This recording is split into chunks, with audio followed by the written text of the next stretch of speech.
This video is brought to you by Metaphy, a service in which you can exchange your legal hard-earned tender in order for someone to give you skill. You can actually be physically granted the ability to not suck. This is a new service that you can actually partake in. And so this is what today's drama is about. The usual standard mess and cacophony of opinions that occur on the internet. We're going to be dissecting and looking at something that's a bit of a long time coming at this point. The idea behind paywalling spreadsheets, combos, and coaching behind a paid service in something as almost frivolous and innocent as Yu-Gi-Oh! The trading card game.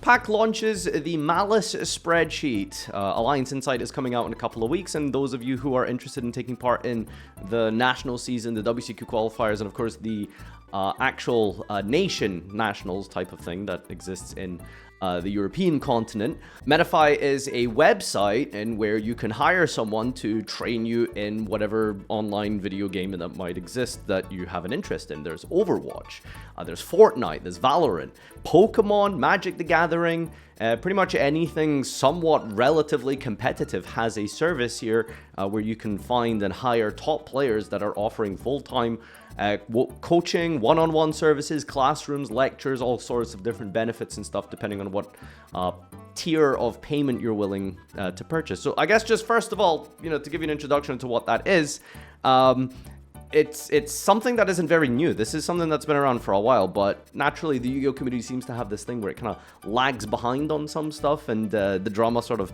bubbles up and then comes out years after this is a thing that's already been discussed and talked about in other communities, but it's been particularly bad this time around. So we've got Pak here, one of the best players in the game, puts in a lot of time and effort and work into this stuff, and he is of course selling accessibility for classrooms, lectures, spreadsheets as well for all of the new combo lines available in Malice for the upcoming new support. And as you can see here, some people are very upset about that. We've got Washed Nerd Factor with a nerd take here.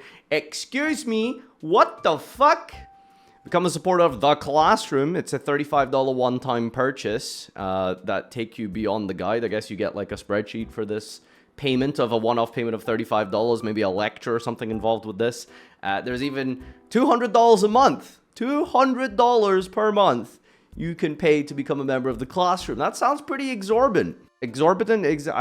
You know what word I'm trying to say. Now, before we get ahead of ourselves, there's different tiers to this type of thing. So the idea is that you can pay X amount to get more and more benefits, all the way up to, I believe, the $200 one has like, regular, like one-on-one personalized teacher-student coaching, which, that's judgment aside, whether or not you want to pay for this as a service, that's up to you. But that is an option that is available from here. I think it's crazy this is still being done. Lamau, like, brother, is the game your passion, or are you just trying to sell people on the one true magical solution to becoming good at the game? This is fucked up. Paywalling information like this, especially with such exorbitant fees, that's how you say it, is only going to hold the community back.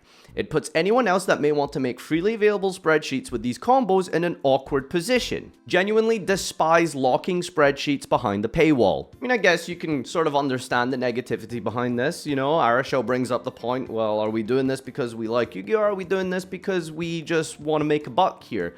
Ultimately, I think, why not both, right? I think two things can be true. I don't want to immediately disclose my opinion on this because I feel like I try to stay as neutral as possible with these type of discussions and present the pros and cons and both sides of the argument so that you personally in the comment section can rationalize and decide for yourself what you think is an appropriate response or what your personal opinion is on these things. I just feel like this is a bit of a strange way to look at it because, I mean, ultimately two things can be true simultaneously, right? Like, what if you are really passionate about Yu-Gi-Oh!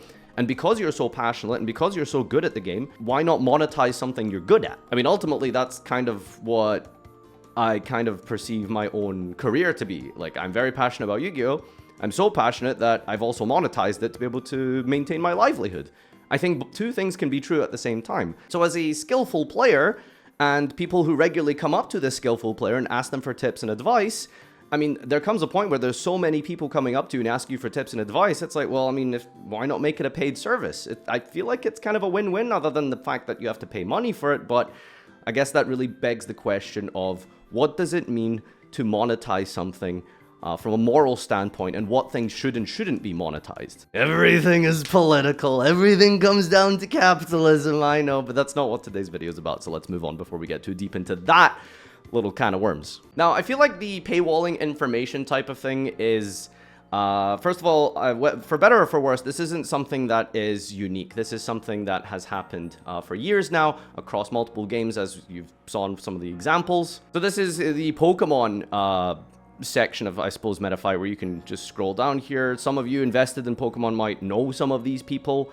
You can see that there are plenty of sessions. I mean, some of these communities have over 1,000 people here. I mean, just look at this, 3 paid tiers to be able to take part in Tord's Kitchen here. I don't know if you guys might know who that is. I don't know.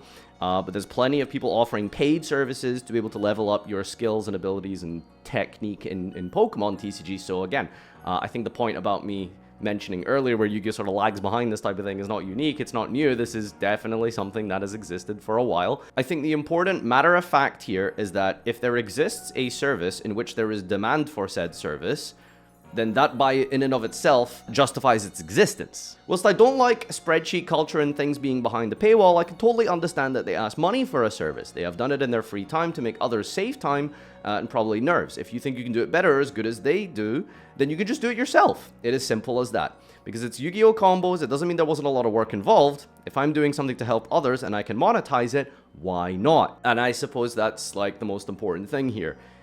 First of all, the biggest takeaway is that this is optional. No one is making you pay for this. No one is forcing you to pay for this. If you want to come up with your own combos, if you want to make your own spreadsheets, if you want to join class discords, browse around Reddit repositories, Facebook group, there's all sorts of online available resources for all different decks and archetypes in Yu-Gi-Oh! There exists plenty of communities that have got really efficient, well put together combos. Now, they're probably not going to be world class and as good as the combos that these players are offering, but if you very much vehemently stand against this idea of having a personalized coaching service or paywalling spreadsheets and combos, then I guess the biggest takeaway and important thing here is that no one is forcing you. It's really just a case of what do you value as a person? Do you like Yu-Gi-Oh so much, competitive Yu-Gi-Oh, that you want to be really good at it, you want to aim to be the best one day, then that's going to come at a cost, right? It's basically like paying someone to do the work for you. Like all of the technical aspects of getting good are